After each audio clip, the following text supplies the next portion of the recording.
এগুলো একটু ভিডিও করে না প্লিজ। ভিডিওগুলো সমস্যাটা কি বলেন? দেখি ভাই এগুলো ভিডিও করতে হয় না। আমি কি নিচে দেখি খোলো। আচ্ছা ভিডিওটা বন্ধ করেন, বন্ধ করেন তো নাই খালি। দেখি কি ভিতরে কিছু নাই। আসলে ভাইয়া ঈদ নিয়ে আমার সবচাইতে বড় প্ল্যানিং ছিল হচ্ছে আমি এবার আমার যতটা ঈদের বাজেট আছে সবগুলো হচ্ছে আমি বাচ্চাদের মাঝে দিয়ে দিব, অসহায় পথ শিশু বাচ্চাদের মাঝে দিয়ে দিব ইনশাল্লাহ। এটা আল্লাহ করার তৌফিক আমাকে দিয়েছে। আর হচ্ছে বাসায় অনেক ড্রেস আছে যেগুলো আমার এখনও পরাই হয় নাই। তো ঈদের দিন ওরকম কোনো একটা কিছু করব বা ওরকম একটা কোনো বাসা থেকে যে কোনো একটা ড্রেস আর কি পরবো। আর সবচেয়ে বড় আশা ছিল যেটা আল্লাহর কাছে অনেক অনেক শুকরিয়া যে আমার ঈদের আমি এবার শুরু থেকেই রোজার শুরু থেকেই বাজেট মানে চিন্তা ভাবনা করেছিলাম যে আমার যতটা বাজেট আছে আমি পুরোটাই এবার পথ শিশুর মাঝের মধ্যে দিয়ে দেবো। এটা আমি করতে পারছি আলহামদুলিল্লাহ। নিজের কাছে এখন অনেক প্রাউড ফিল হচ্ছে, অনেক ভালো লাগতেছে ঈদ নিয়ে। আর আমার ওরকম কোনো চিন্তাভাবনা নাই বা ওরকম কোনো কিছু নাই।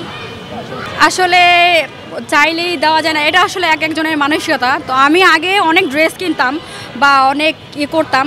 তো হঠাৎ একদিন আমি হচ্ছে ধানমন্ডিতে গিয়েছি চা খাওয়ার জন্য। তো ওইখানে চা খাইতে গিয়া বাচ্চাদের সাথে কিছু কথা বলতে গিয়ে আমার আজকে এবারে চিন্তাভাবনাটা চেঞ্জ হয়ে গেছে।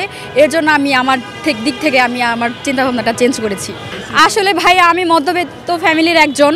আমার একটা ছোট সংসার আছে বা আমার সংসারে আমার কিছু ফ্যামিলি পার্সন আছে যাদের হচ্ছে আমার ওরকম বাজেট নাই। আমি ওরকম দামি জুতা কিনতেও পারবো না, আর হচ্ছে দামি শাড়িও কিনতে পারবো না।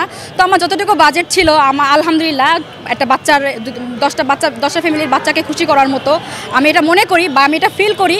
তো আমি আমার দিক থেকে আমি ওইটা করেছি। আমার যতটুকু সামর্থ্য ছিল বা আমার মধ্যবিত্ত ফ্যামিলিতে জন্ম নিয়ে আমার যতটুকু করার দায়িত্ব ছিল বা আমি আমার চিন্তাভাবনা থেকে যতটুকু করেছি আলহামদুলিল্লাহ।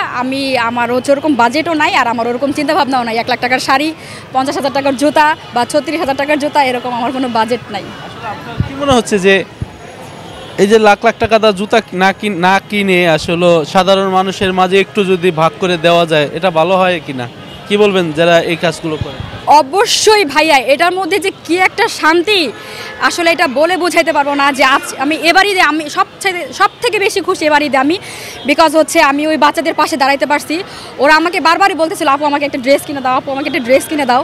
তো যেদিন আমি চা খেতে যাই ওই দিন আমাকে বলছে। তো ওই চিন্তাভাবনা থেকে এবার আমি যেটা করছি এটাতে আমি অনেক হ্যাপি, অনেক অনেক। আমার ঈদের আমি 1 লাখ টাকা শাড়ি কিনে যে খুশিটা না হইতাম তার থেকে বেশি খুশি হয়েছি এবার ঈদে ওই বাচ্চাদের সাথে এক সেট কাপড় চোপড় কিনে দিতে পেরে। সবসময় এই চিন্তা ভাবনা থেকে আসলে সাধারণ পথচারী বা সাধারণ মানুষের মাঝে এরকম বিলীন করে দিবেন কিনা বা চিন্তা? হ্যাঁ ভাইয়া, আমি এখন থেকে চেষ্টা করবো। কারণ হচ্ছে এবার যেই আনন্দটা পেয়েছি বা যেই খুশিটা হয়েছে আমি এই কাজটা করে আমি এখন থেকে ট্রাই করব এরকম কোনো কিছু করার। আমি সবসময় চেষ্টা করব এরকম কোনো কিছু করার। ভাইয়া এইটা আমার সর্বোচ্চ বাজেট ছিল হাজবেন্ডের কাছ থেকে 50,000 টাকা।